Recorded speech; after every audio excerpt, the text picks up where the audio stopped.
کہ تھے کرونا وہ خواہ کرونا، تو پھر ہم نے ادرک کے کعبے سے اس کا علاج کرنا شروع کیا۔ آج کل ہم سنہ مکی استعمال کر رہے ہیں۔ بھائی مسلمان موت سے کیسے خوف زدہ ہو سکتا ہے؟ وزیر اعلیٰ پنجاب عثمان بزدار صاحب لاہور میں 2 ہفتوں کے لیے کمپلیٹ لاک ڈاؤن چاہتے تھے۔ انہوں نے یہ proposal prime minister Imran Khan صاحب کی خدمت میں پیش کیا، لیکن عمران خان نے اس آپشن کو کنسیڈر کرنے سے انکار کر دیا۔ عمران خان کا یہ موقف تھا کہ ہمارا ملک کمپلیٹ لاک ڈاؤن کا متحمل نہیں ہو سکتا، اس سے ہماری اکانومی کولیپس کر جائے گی اور ہمارے لوگ بے روزگار ہو جائیں گے۔ مزید کپتان نے عوام پر تنقید کرتے ہوئے فرمایا کہ لوگوں نے اس مرض کو سنجیدہ نہیں لیا، جس کی وجہ سے یہ تیزی سے پھیلا، لیکن اب ہم عوام کے ساتھ سختی سے پیش آئیں گے۔ کپتان کے اس بیان سے اور اس پالیسی سے لوگ سیکھ پا ہو گئے اور یہ کہنے پر مجبور ہو گئے کہ ملک میں کرونا کے مریضوں کی تیزی سے بڑھتی ہوئی تعداد کی اصل وجہ سرکار کی غلط پالیسیز ہیں۔ کہ پہلے عمران خان صاحب یہ کہتے ہوئے نظر آتے تھے کہ لاک ڈاؤن کریں گے تو یہ مسئلہ حل ہو جائے گا، پھر کپتان یہ فرماتے تھے کہ لاک ڈاؤن اس مسئلے کا حل نہیں ہے، تو اب کیوں لاک ڈاؤن کی باتیں شروع کر دی ہیں؟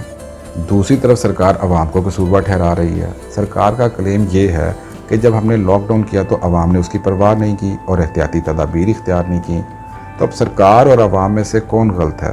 در حقیقت سرکار اور ہم عوام دونوں غلط ہیں۔ اس پورے سینیریو کے اندر سرکار کی صرف ایک غلطی ہے کہ اس کے پاس اتنے وسائل نہیں ہیں کہ وہ ہمیں گھروں میں بٹھا کر پال سکے۔ بدقسمتی سے ہمارا ملک ایک ترقی پذیر ملک ہے اور عرصہ دراز سے ہم مانگے تانگے کے پیسوں سے اپنا ملک چلا رہے ہیں، وہ IMF ہو، ورلڈ بینک ہو یا ایشین ڈیولپمنٹ بینک ہو، عرب ممالک ہو یا دیگر دوست ممالک ہوں، وہ ہمیں قرضے کی مد میں پیسے دیں یا بھیک کی مد میں پیسے دیں، ان پیسوں سے ہم اپنا ملک چلاتے ہیں۔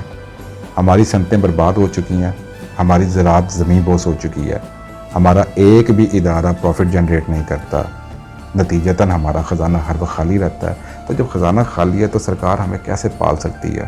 پھر بھی وہ جتنے جوگی تھی اس نے کرنے کی کوشش کی۔ سرکار نے چیریٹی کی، ٹیلی تھون کیا اور احساس پروگرام کے ذریعے جتنے غریب خاندانوں کو اکوموڈیٹ کر سکتے تھے کرنے کی کوشش کی۔ اب سرکار کی کیپیسٹی جواب دے گئی ہے، اس لیے ہمیں بھی ان سے کوئی مزید توقع نہیں لگانی چاہیے۔ دوسری طرف ہم عوام نے کیا غلطی کی؟ ہم نے غلطی نہیں، ہم نے ظلم کیا، خود پر بھی اور اپنے پیاروں کی ذات پر بھی۔ سب سے پہلے ہم نے اس مرض کو ماننے سے انکار کر دیا، پھر ہم نے اس مرض کا مذاق اڑایا۔ آپ نے اور ہم نے لوگوں کو یہ کہتے ہوئے سنا کہ تھے کرونا وہ خواہ کرونا، پھر ہم نے اس کو عالمی سازش قرار دے دیا۔ پھر ہم نے یہ کہا کہ ہم پاکستانیوں کو کچھ نہیں ہوگا، ہمارا امیون سسٹم بڑا تگڑا ہے۔ پھر ہم نے یہ کہا کہ گرمیاں آئیں گی، ٹیمپریچر بڑھے گا تو یہ مرض اپنی موت آپ مر جائے گا۔ پھر جب یہ مزید بڑا سرکار نے لاک ڈاؤن کیا تو ہم نے اس لاک ڈاؤن کی دھجیاں اڑا دیں۔ وائرل ویڈیوز موجود ہیں جی، آپ نے بھی دیکھی ہیں، ہم نے بھی دیکھی ہیں کہ شٹر ڈاؤن ہے، بظاہر دکانیں بند ہیں، اندر کاروبار ہو رہا ہے، گاہک بھی موجود ہے، دکاندار بھی موجود ہے۔ تو یہ گاہک اور دکاندار کون ہے؟ یہ ہم عوام ہی ہیں نا جی۔ اس کے بعد سرکار نے عید پر ہماری خوشیوں کے لیے لاک ڈاؤن اٹھا دیا۔ عوام کا ٹھاٹھے مارتا ہوا سمندر سڑکوں پر امڑ آیا۔ اور بھائی ادھر سوشل ڈسٹینسنگ رکھنی ہے، اگر اس عید پر 2 جوڑے نہیں بنائیں گے تو زندگی رہی انشاءاللہ تعالیٰ تو اگلی عید پر 4 جوڑے زیادہ بنا لیں گے، لیکن نہیں، مرض پھیل گیا۔ تو پھر ہم نے ادرک کے کعبے سے اس کا علاج کرنا شروع کیا۔ جب اس میں ناکامی ہوئی تو ہم نے سنہ مکی کا استعمال کرنا شروع کر دیا۔ آج کل ہم سنہ مکی استعمال کر رہے ہیں۔ آپ سنہ مکی کا استعمال کریں، ادرک کا کعبہ پئیں، لہسن، ادرک، پیاز، دھنیا سب کچھ کھائیں۔ حقیقتاً یہ صحت کے لیے بہت اچھا ہے، لیکن یقین کریں اس سے کرونا کا علاج ممکن نہیں ہے۔ اگر اس سے اس کا علاج ممکن ہوتا تو عالمی ادارہ صحت WHO دنیا کے دیگر ممالک کو کہتا کہ بھئی سنہ مکی کا استعمال کرو۔ پاکستان نے اس کے استعمال سے کرونا کو شکست دے دی ہے۔ وہ اس کا حل کیا بتا رہے ہیں؟ احتیاط، اور احتیاط بھی صفائی۔ ہمیں مسلمان ہونے پر فخر محسوس کرنا چاہیے کہ آج عالمی ادارہ صحت جو اس مسئلے کا حل بتا رہا ہے کہ صفائی، وہ تو ہمارے مذہب نے 1400 سال پہلے بتا دیا ہوا ہے۔ کیسے؟ یہ کہہ کے کہ صفائی نصف ایمان ہے، لیکن بدقسمتی سے ہمیں دیر سے سمجھ آتی ہے۔ اب یہ مرض نچلی سطح تک پھیل گیا ہماری کوتاہیوں اور لاپرواہیوں کی وجہ سے۔ اب ہم اپنے پیاروں کے جنازے اپنے کندھوں پر اٹھا کے پھیر رہے ہیں، تو ہمارے اندر موت کا خوف پیدا ہو گیا ہے۔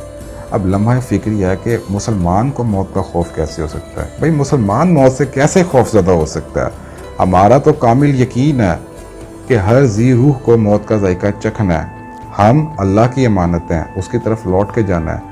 موت کا ایک وقت مقرر ہے، نہ 1 سیکنڈ پہلے نہ 1 سیکنڈ بعد میں۔ تو مسلمان موت سے کیسے خوف زدہ ہو سکتا ہے بھائی؟ جب آپ کی لکھی ہے تبھی جانا ہے۔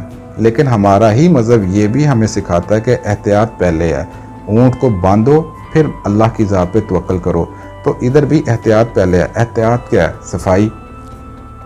تو بابا پہلے ہم صفائی کریں گے پھر اللہ کی ذات پہ توکل کریں گے، تو یقین کریں کچھ نہیں ہوگا۔ اب ہم نے یہ تو دیکھ لیا کہ حکومت کی کیا کوتاہی ہے اور ہم نے کیا لاپرواہی برتی، اب مزید آگے کیا کرنا ہے؟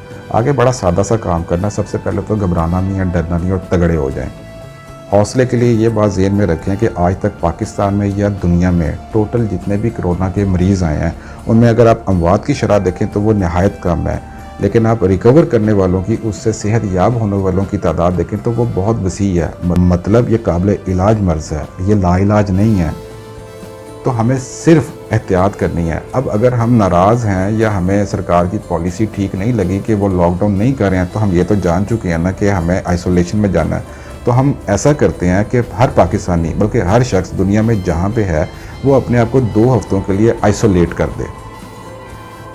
کچھ عرصے کی بات ہے، پھر یہ گہرے بادل چھٹ جائیں گے اور آگے بہتر مستقبل ہمارا انتظار کر رہا ہے۔ اس لیے آپ سے ریکویسٹ ہے کہ اس ویڈیو کو آگے زیادہ سے زیادہ شیئر کیجئے، تاکہ جن لوگوں کو کرونا مرض کے بارے میں آگاہی نہیں ہے یا جن لوگوں کو پتہ ہے اور وہ اس کو سنجیدہ نہیں لے رہے ہیں، تو شاید ہمارے میسیج سے وہ سنجیدگی اختیار کر لیں اور ہم خدمت خلق میں اپنا حصہ ڈال سکیں۔ فائنلی گائز، آپ اس بارے میں اپنی کوئی انپٹ دینا چاہتے ہیں تو کائنڈلی کامنٹ سیکشن میں لکھیں، اور اگر آپ ہمارے تجزیے سے متفق ہیں تو بھی کائنڈلی کامنٹ سیکشن میں لکھ کر اپنی قیمتی رائے سے ہمیں آگاہ کریں۔ Thank you very much.